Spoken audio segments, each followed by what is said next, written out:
Pendidikan sebagai proses sosialisasi. Pendidikan adalah suatu usaha yang dilakukan oleh seseorang untuk mengalihkan pengetahuan, pengalaman, kecakapan, dan keterampilannya untuk menciptakan generasi yang cerdas, berkepribadian baik, serta mampu bertanggung jawab atas perbuatan dalam kehidupannya. Sedangkan proses sosialisasi adalah proses suatu individu dalam mempelajari keperluan sosial di sekitarnya. Jadi kesimpulannya, pendidikan sebagai proses sosialisasi yaitu pendidikan dijadikan sebuah cara oleh masyarakat dalam membimbing suatu individu sesuai dengan susunan masyarakat itu sendiri.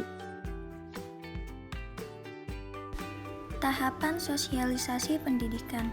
Yang pertama ada tahap persiapan atau preparatory stage.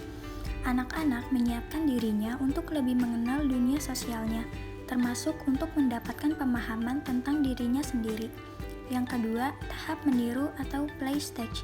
Anak-anak sudah semakin sempurna dalam mengikuti karakter yang dilakukan oleh orang yang dewasa.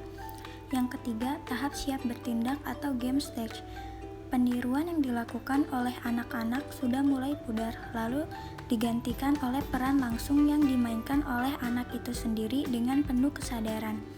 Yang keempat, tahap penerimaan norma kolektif atau generalist stage. Artinya, anak-anak pada tahap ini sudah diakui sebagai orang yang sudah dewasa. Dia sudah mampu berinteraksi pada lingkungan yang lebih luas, atau dia juga sudah bisa disebut memiliki rasa empati dan solidaritas, bukan hanya dengan teman-temannya, melainkan dengan masyarakat yang lebih luas. Agen-agen sosialisasi.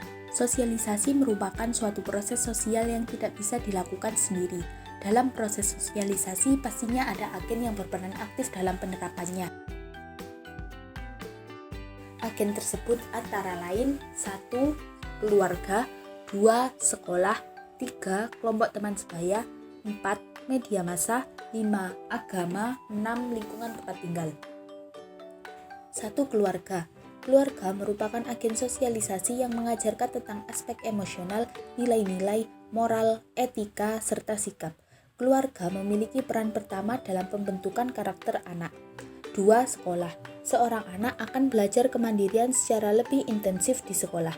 Di sekolah, anak akan diajarkan tanggung jawab, juga dipacu untuk bisa bersaing dalam prestasi. Anak juga diarahkan ke beberapa kegiatan yang akan bermanfaat bagi masa depannya. 3. Kelompok teman sebaya. Seiring berjalannya waktu, anak akan memilih teman bermainnya sendiri. Dalam hal ini, anak diajarkan untuk mengidentifikasi teman yang bisa diajak bermain sesuai keinginannya. 4. Media massa. Di tengah pertumbuhan teknologi yang semakin pesat, media massa memegang peranan penting dalam mempengaruhi cara pandang, cara pikir, cara tindak, serta sikap seseorang. 5. Agama. Agama mengajarkan baik buruknya perilaku, benar atau salahnya tindakan, serta nilai-nilai moral lainnya. Dengan agama lahirlah lembaga-lembaga keagamaan yang akan menjadi pusat-pusat sosialisasi, seperti di gereja, pesantren, dan lain sebagainya.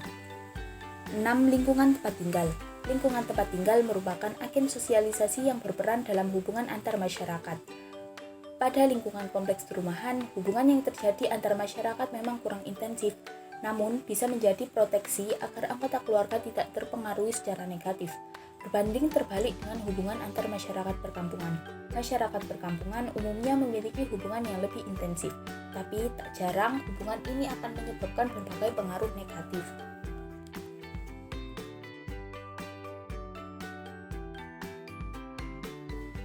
Selanjutnya, contoh nyata pendidikan dalam proses sosialisasi.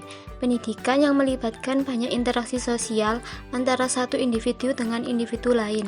Dari proses interaksi sosial inilah yang menciptakan proses sosialisasi di lingkungan pendidikan. Contoh interaksi sosial di lingkungan lembaga pendidikan yang dapat menimbulkan proses sosialisasi. 1. Tenaga pengajar, guru atau dosen menyampaikan materi di kelas. 2. Bertanya kepada guru atau dosen ketika kegiatan belajar berlangsung. 3. Mengikuti kegiatan ekstrakurikuler atau organisasi di sekolah atau kampus.